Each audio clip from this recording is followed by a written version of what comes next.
Hey guys, welcome back to our channel BCom वाले। आज की वीडियो में हम banking and insurance BCom third semester का 9th chapter grievance mechanism and banking ombudsman पढ़ने वाले हैं। तो सबसे पहले इसका मीनिंग देखते हैं।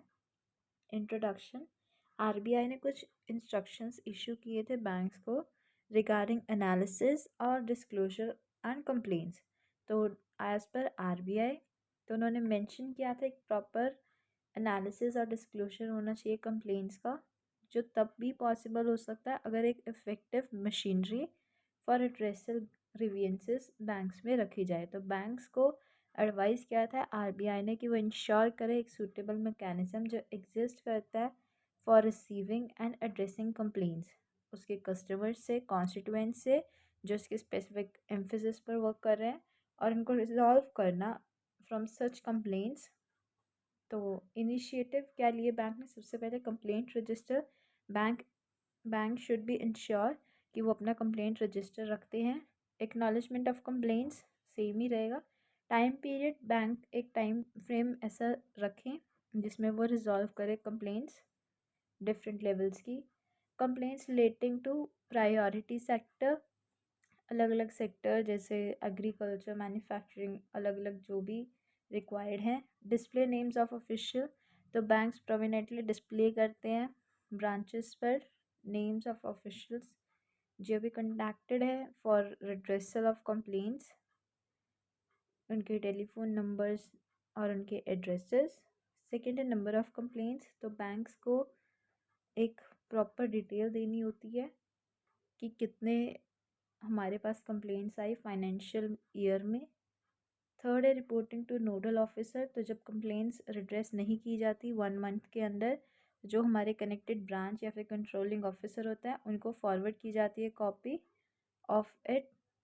तो उसके अंदर ये हेल्प करते हैं जो भी हमारे कंप्लेंट्स हैं उनका स्टेटस। फोर्थ है वाइड पब्लिसिटी, तो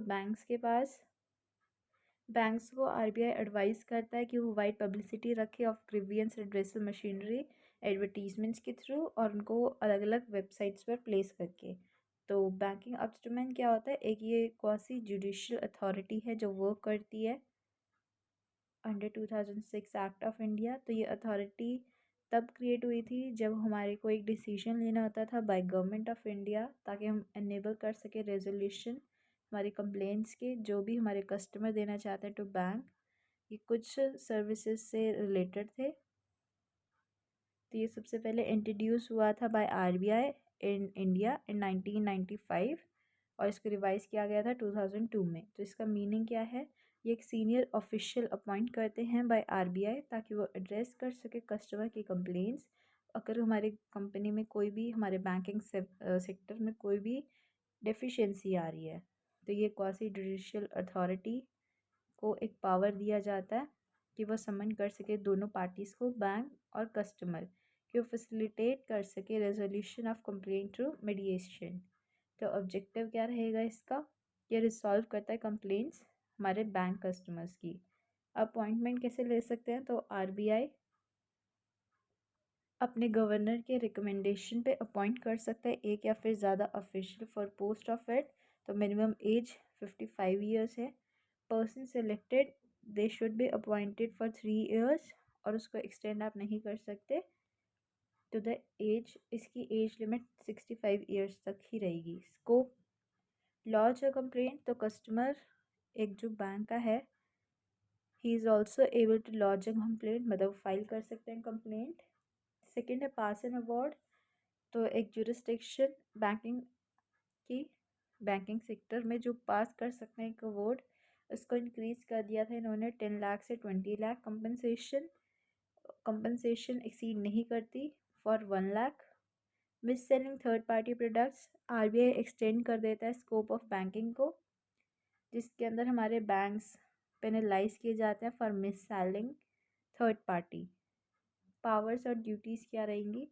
सबसे पहला है जनरल पावर्स और ड्यूटीज़, तो सबसे पहला है रिसीव करना कस्टमर्स की कंप्लेंट्स। सेकेंड है उन्हें कंप्लेंट्स को स्टडी करना ताकि हम फैसिलिटेट कर सके सेट करने में हमारी कंप्लेंट्स को इन डिफरेंट वेज। सेकेंड है स्पेसिफिक पावर्स और ड्यूटीज़, तो इसके अंदर रिसीव करना हमारी सारी कंप्लेंट्स, जो भी हमारे नॉन पेमेंट, अनड्यू डिले, जो भी हमारी पेमेंट में ड्यू हो रहा है। सेकेंड है बैंक डिनाई करते हैं कि वो स्मॉल डिनोमिनेशन नोट को वो एक्सेप्ट नहीं करेंगे बिना किसी भी स्पेसिफिक रीज़न के। थर्ड है बैंक चार्ज करते हैं commission on accepting the small denomination notes पे। फोर्थ है non issue of draft. Fifth है बैंक अलाउ फॉलो नहीं करते prescribe working hours.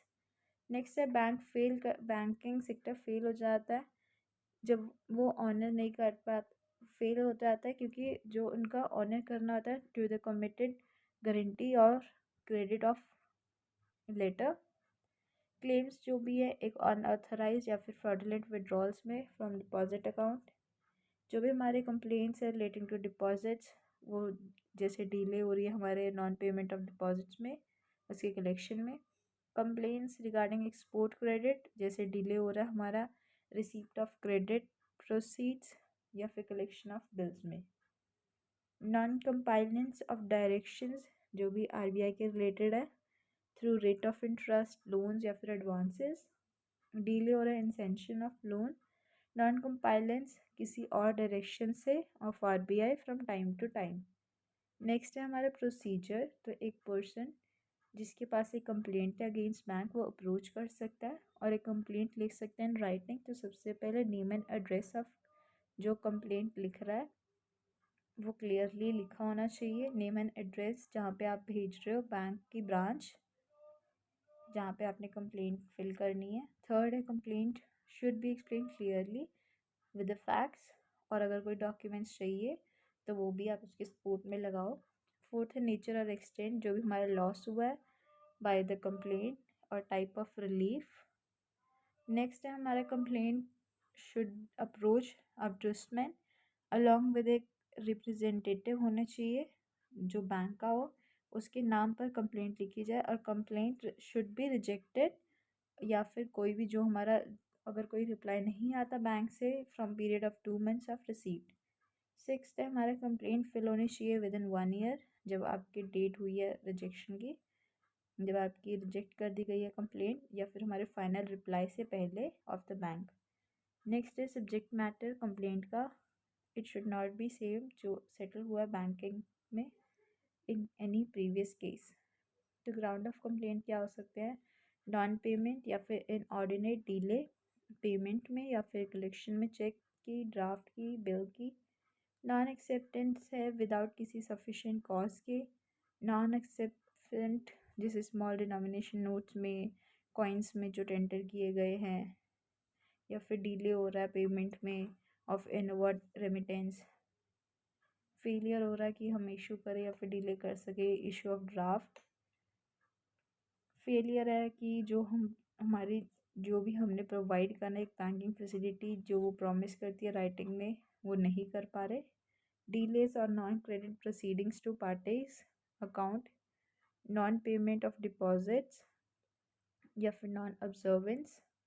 Complaints NRIs के पास जिनके पास इंडियन अकाउंट है, रिफ्यूज़ल है कि हमारा डिपॉजिट अकाउंट ओपन ही नहीं हुआ बिना किसी वैलिड रीज़न के, लिवाई करें चार्जेस को एडिक्वेट प्रायर जो भी नोटिस है। Non adherence to instructions of RBI या फिर एटीएम, बैंक्स हमारी subsidiaries instructions of RBI. Non disbursement या फिर डिले हो रहा है हमारा पेंशन, रिफ्यूज़ल है टू एक्सेप्ट या फिर डिले इन इशूइंग और फेलियर टू सर्विस और डिले इन सर्विसिंग और रिडम्पशन। रिफ्यूज़ल टू क्लोज और delay in closing accounts. Force closure होता है डिपॉजिट अकाउंट्स में। नॉन ऑब्जर्वेंस है आरबीआई के guidelines on para banking activities, जैसे हमारे sale of insurance, mutual funds. तो एक कस्टमर लॉन्च कर सकते हैं कंप्लेंट किस किस ग्राउंड पे? डिले हो रहा है हमारे सेंशन में, non acceptance of application, non observation हमारी बाकी के डायरेक्शंस या फिर इंस्ट्रक्शंस ऑफ रिजर्व बैंक जो स्पेसिफाई किए गए हैं as Reserve Bank for the purpose from time to time, ये डिले कर सकते हैं फ्रॉम सच मैटर्स। तो कईयों को ये लगेगा कि ये बहुत मुश्किल है, पर इसका एक इजी मेथड कर सकते हो आप। जैसे अगर उन्होंने ग्रांट बोला तो आप सबसे पहले सारे नॉन पेमेंट याद कर लो। तो जैसे फर्स्ट है नॉन पेमेंट या फिर इनऑर्डिनेट डिले जो भी हमारी पेमेंट में है, फिर फोर्थ है नॉन पेमेंट या फिर डिले हमारे पेमेंट इन अवार्ड रेमिटेंस में। फिर आप और ढूंढ सकते हो अगर कोई नॉन पेमेंट मिलता है आपको तो इसमें नहीं है, तो फिर आप सेकंड उठा सकते हो कि नॉन पेमेंट के दो ही हैं तो आप उसको रिमेंबर भी कर सकते हो। नॉन एक्सेप्टेंस के जैसे याद कर सकते हो। फिर ये जैसे नॉन एडरेंस के बहुत सारे हैं तो आप उनको क्लब कर सकते हो और फिर उन्हें याद कर सकते हो, जैसे पॉइंट नंबर 12, 13, 14, 19, 20। तो ये सारे आपको याद भी रहेंगे और ये इतने सारे करने की ज़रूरत नहीं है। ये क्वेश्चन 5 मार्क्स के लिए आता है, कभी 10 सालों में एक बार 15 के लिए आ जाए गलती से, पर वो आप चॉइस में निकाल सकते फॉर बाकी की क्वेश्चंस अगर आपने अच्छे से किए हैं बाकी के चैप्टर्स। लास्ट क्वेश्चन है methods of redressal of grievance. तो सबसे पहला सेटलमेंट बाय एग्रीमेंट। तो बैंकिंग जो हमारा सेक्टर है वो वर्क करता है डेवलप करने में एक settlement of complaint through an agreement between complaint और consider bank by means of conciliation या फिर मेडिएशन या फिर रिसीप्ट ऑफ कंप्लेंट जो भी रिक्वायर्ड होती है information from concern bank. Second है सेटलमेंट, अगर उन्होंने एक रिकमेंडेशन लिखी on basis of what is fair in his option तो उस केस में हमारी सेटलमेंट बाय एग्रीमेंट वो पॉसिबल होती है with a period of 30 days। Second है notice of recommendation is send to both the complaints और कंसिडर्ड बैंक। थर्ड है कंप्लेंट जो प्रोवाइड करी गई है it should be in writing with in 14 days from date of receipt of recommendation अगर वो accept करते हैं हमारे सारे टर्म्स ऑफ कंडीशंस। फोर्थ है copy of letter of acceptance must be send to bank. Next हमारा बैंक इमीडिएटली सेटल करता है कंप्लेंट्स ऑन रिकमेंडेशन जो एक्सेप्टेंस है। अगर नॉन एक्सेप्टेंस का केस है तो उस केस में रिकमेंडेशन बैंक इन्फॉर्म कर देता है बैंकिंग ऑम्बुड्समैन को for a period of 14 days। Settlement होती है लास्ट, तो बैंकिंग वो इन्फॉर्म कर देते हैं कि उसके पास इंटेंशन है टू पास अ कंप्लेंट। तो उस केस में बैंक जो भी कंसर्न्ड होता है अगर कोई कंप्लेंट होती है और वो सेटल नहीं होती within period of 60 days from bank. Second है बोथ द पार्टीज सबमिट कर सकते हैं within a period of 15 days एक अवार्ड जो पास किया गया है by banking ombudsman after providing sufficient opportunities to parties to represent their case.